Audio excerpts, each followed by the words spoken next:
Hey everyone, welcome back to my channel. This is my first video of 2021, so I'm super excited. I have a feeling that this is going to be a fantastic year. It feels so good to be back creating content. I've missed this so much, and if you were a subscriber before this video, you may notice that my previous stuff is gone. That's because I'm looking for a fresh start. I finally found the direction I want to go in with my channel, and I'm also in this new studio space I created out of an empty room I have here at home. As always, please hit the subscribe button wherever I put it if you'd like to keep up with what I post next, or if you're just cool like that. My goal is to hit 5,000 subscribers by the end of the year, so if you want to help me with that, it's much appreciated, and I will also do a giveaway once I reach that goal. Okay, now that we got that little catch up out of the way, let's dive into today's video. Every January, us movie YouTubers do this thing where we list our most anticipated films of the year, and that's exactly what I'll be doing today. Anyways, without further ado, let's get into my top 10 most anticipated films of 2021. I'm kicking things off with Don't Look Up at number 10.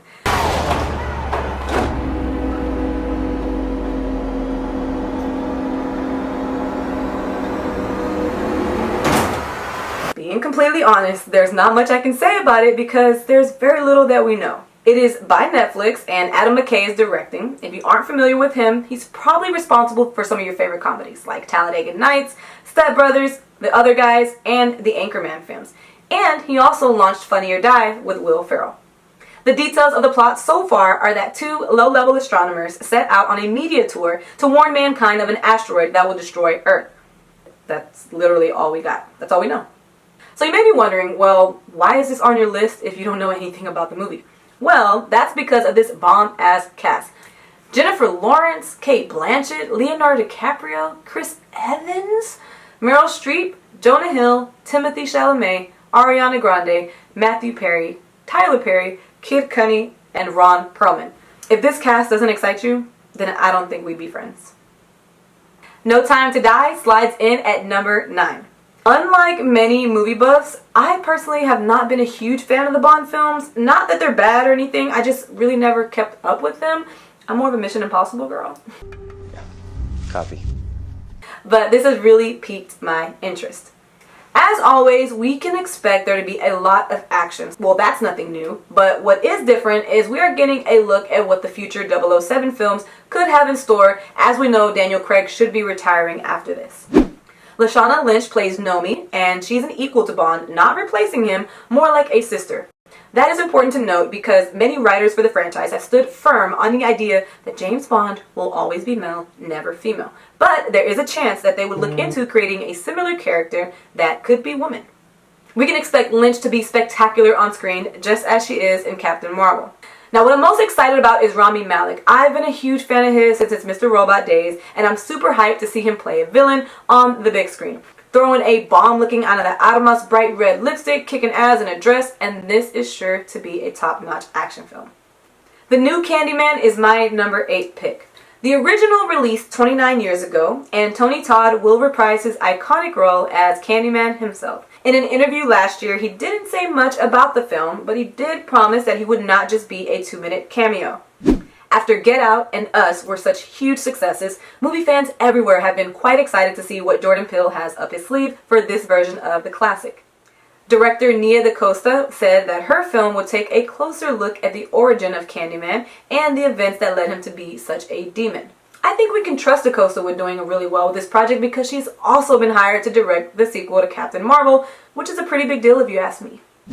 Candyman made my top 10 because, just like the next film on my list, it's very nostalgic for me since I really enjoyed the originals, which leads me to my number 7 pick. Ghostbusters Afterlife. After a flop in 2016 with an all-female cast... What do we think of these Ghostbusters? Are they to be taken seriously? We are getting another Ghostbusters film, but this one has potential to be pretty good like the originals. Why? Because Ivan Reitman has, the director of the original films, now has his son Jason Reitman in the director's chair this go-around. Now, I don't know about you, but if I had the responsibility to carry on the family legacy, I would make sure I did not disappoint. Afterlife follows a family that begins to discover their connection to the original Ghostbusters, and judging by the last name on a suit that appeared in the trailer, It is understood that the grandfather they speak of is the late Harold Ramis's character, Egon Spengler.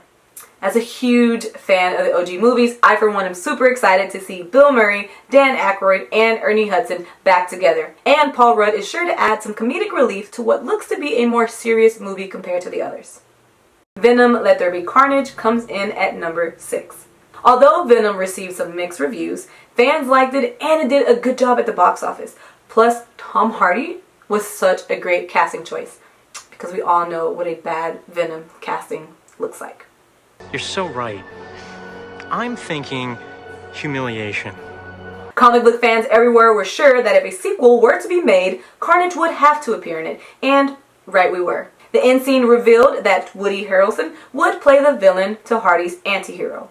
In the director's seat is Andy Serkis, and if you aren't familiar with the name, you'll definitely know this man's face from many projects, but most recently Ulysses Klaue in Marvel's Black Panther. Not much about the plot has been released yet, but producer Matt Tolmach told Cinema Blend, fans love that relationship. What people say all the time is the relationship between Eddie and Venom is, I just want to spend more time with those guys.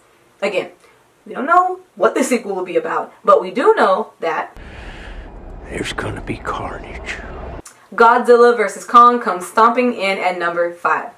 Of all the movies on this list, this is the one that we will get to see first, as the long-awaited monster matchup is only 2 months away. After 58 years, we are finally getting an updated Godzilla vs. Kong. Over the years, the debate on social media would randomly come up about who would actually win, and many times the argument sways in favor of Godzilla. Pretty much all the time. The other day, the theatrical poster was released and it said, "One will fall." This could mean that there will be no sequel because one of them would die, or it can mean that one of them literally falls. Black Widow lands at number 4. When Natasha died in Endgame,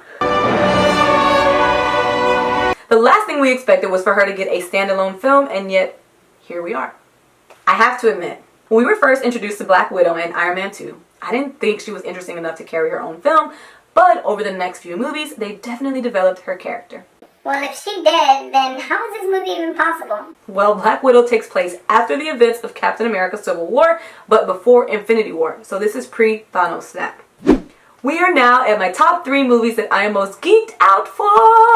Number 3 is Eternals. This is one of the films that kicks off Marvel's Phase 4 that fans have long anticipated. I had the pleasure of attending Comic-Con when Phase 4 was announced in Hall H, and it was definitely crazy, to say the least.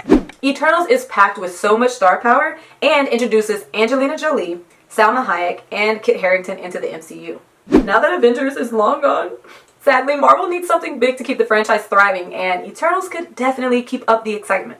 There's a huge possibility that this will reintroduce us to Galactus, whom we last saw in Fantastic Four: Rise of the Silver Surfer as a weird cloud.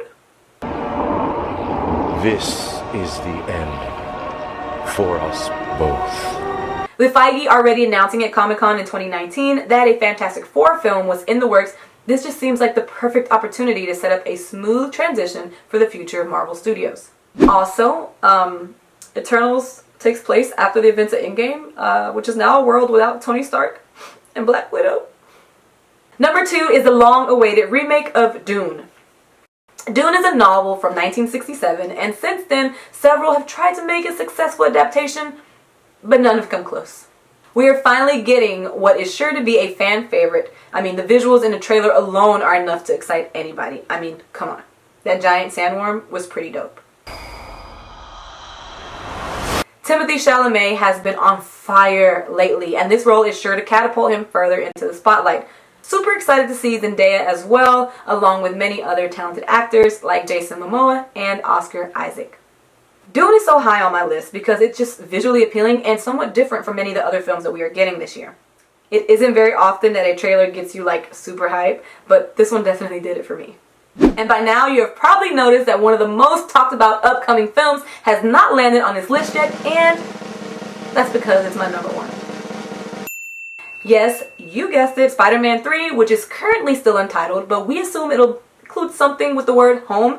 My guess for Hometown Hero, which I will now insert the tweet of me predicting this in October of 2020 in case that turns out to be true. Now there is honestly so much to say about this movie that I'll have to do a whole nother video to discuss the excitement, the castings, the potential plot, the multiverse, and the check they must have had to cough up to get Toby back in that suit. If I were him, I be getting to the money. Everybody, man. can you guys tell I'm excited? Like my tone changed and like everything, so. Sucks we have to wait all year with the current release date set for late December, and as much as I hate to say it, there is a realistic possibility that it'll get pushed back to 2022.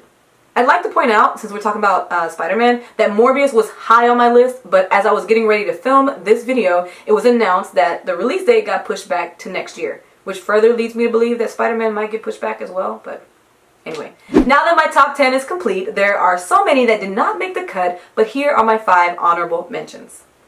Matrix 4, Spiral, Suicide Squad, Shang-Chi, and Top Gun Maverick.